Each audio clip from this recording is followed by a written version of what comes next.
ಯಾವ ದೇವಶಿಲ್ಪಿ ಕಡೆಗನು ನಿನ್ನ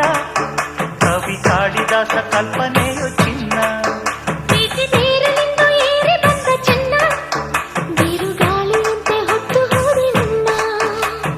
ಊರ್ವಶಿಯ ತಂಗಿಯೋ ಮಾತನಾಡು ವೀಣೆಯೋ ಮನ್ಮಥನ ತಮ್ಮನೋ ವಾತ್ಸಾಯನ ನಂದನೋ ನಿಂದಲೇ ನಾ ಸೇರಿ ಹೋದೆ ಯಾವ ದೇವಶಿಲ್ಪಿ